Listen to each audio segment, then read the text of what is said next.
So I don't understand why media outlets are pretty much full of crap and just lie.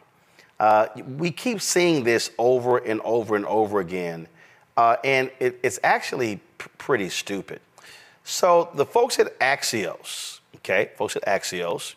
dropped a tweet today that said this. Y'all have it? Pull it up.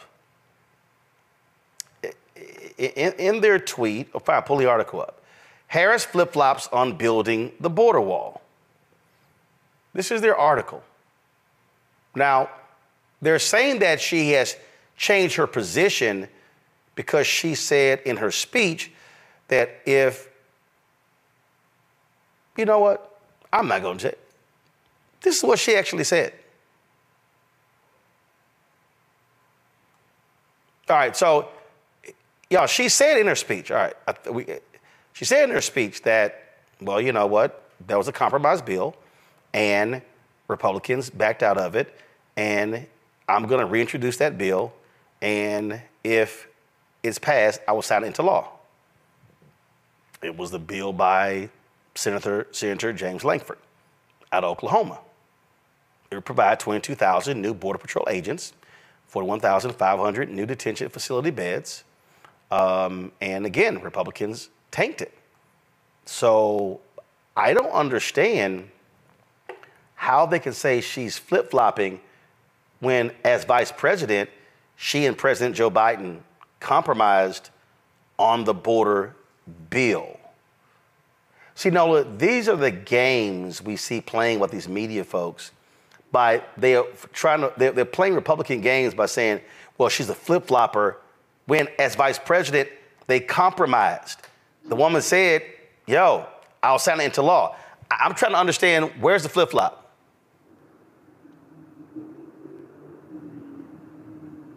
You on mute. My bad. So she's not flip-flopping. You know, VP wears Chucks, she doesn't wear sandals. The way I see this two ways.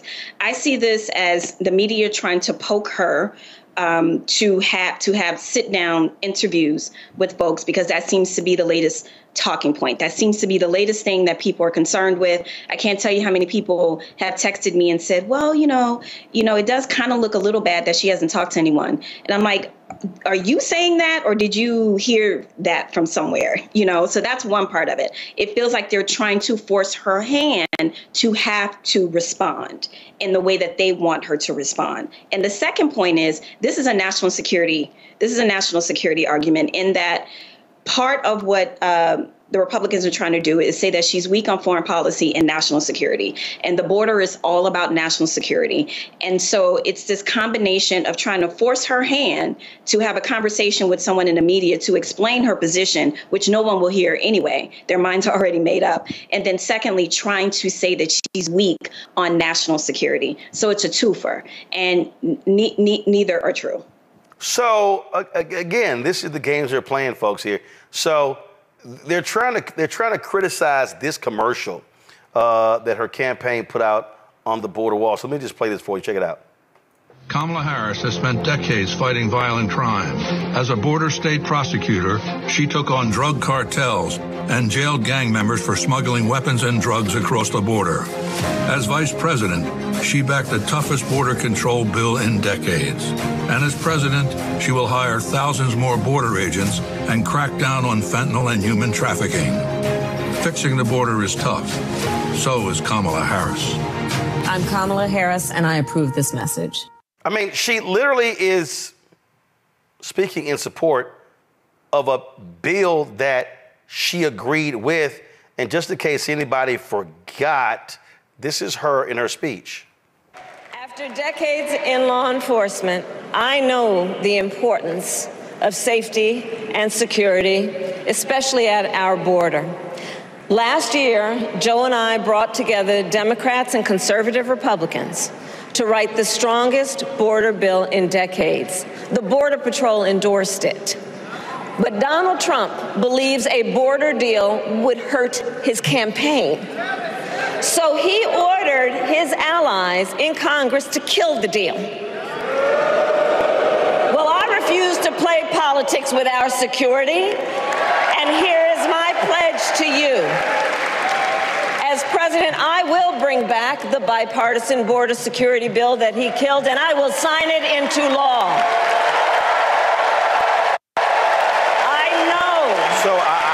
I'm confused, Larry. She was a part of a bill that was negotiated. It was a compromise bill between President Biden, Vice President Harris, and Republicans. They agreed to it. They advanced it. Trump said, kill it. But Axios is like, oh, she's now flip-flopping from her position in 2019. Hello, it's 5 years ago.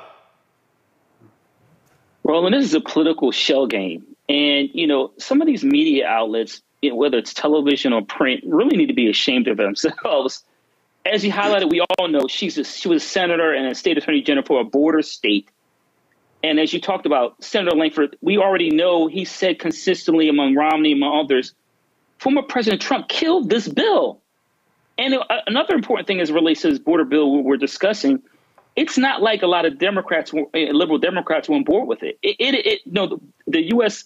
Border Association was in support of this bill. And so it really, not only in terms of hiring individuals to secure the border, but overall, Roland, it's not what you would consider a bill that, a lot of liberals were jumping up and down about. It's a conservative bill, moderate at best. So it would certainly have been a win for securing the border, and certainly a win for a lot of Republicans. And so when you hear, a diehard, red-blooded, conservative like Langford say that former President Trump killed the bill, that tells you everything you need to know. But once again, this is a political shell game. Once she does this interview, we see she's going to do an interview with Dana Bash. When she does that, they'll shift the coconuts around. It'll be something else and something else to say, well, she's not doing this. But the bottom line is they don't hold former President Trump accountable when it comes to issues like this in terms of pressing him why he killed the border bill. So here we are again, once again, a political shell game. And Mustafa, this is literally Senator Langford on Fox News. Watch this. I know you're not trying to zing your colleagues, but it's your colleagues in your party, sir, who torpedoed this, who didn't get the facts right on what you just outlined was in that measure. They killed it. Ironically, not Democrats. Right. It was, and it was painful to be able to watch it. It got stirred up in all the presidential politics, and several of my colleagues started looking for ways. After President Trump said, don't fix anything during the presidential election. It's the single biggest issue during the election. Don't resolve this. We'll resolve it next year. Quite a few of my colleagues backed up, looked for a reason to be able to shoot against it, and then walked away. I get that. That's a decision everybody makes in it. My issue is if we're pursuing everything, we very often end up with nothing. If we're pursuing someone coming later to fix it, later seems to never come. When we have a moment to fix things, we should fix as many things as we can then come back later and fix the rest. That's on Donald Trump, Senator. Again, he's got an office that he's running for. He's got a campaign that he's running. I'm already in office. I've got a responsibility to be able to carry on this. So that's what you're dealing with right there, Mustafa.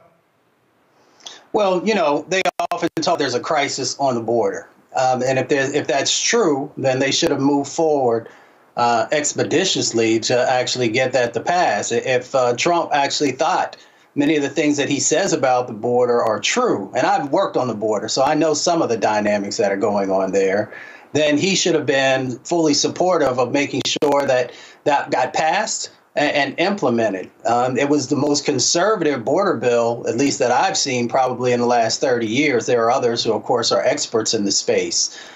So they had an opportunity to do something. They chose not to. Axios could have waited until after both the vice president and the governor have their first press conference or sit down, and they could have heard what she talked about. And then if they wanted to run the story based upon what they heard, it might have had a bit more legitimacy.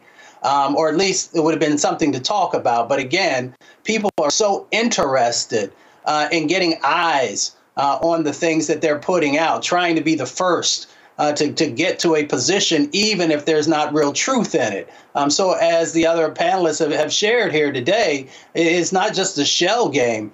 You're doing a disservice to journalism. You're doing a disservice to people who are trying to make decisions about whom they want to give their vote to. So if you call yourself a credible media organization, then you have to do better. Well, you were making a point about media, and here's the same Senator Langford actually talking about how he was threatened by a conservative commentator. I put $100 on it with Sean Hannity. Listen to this.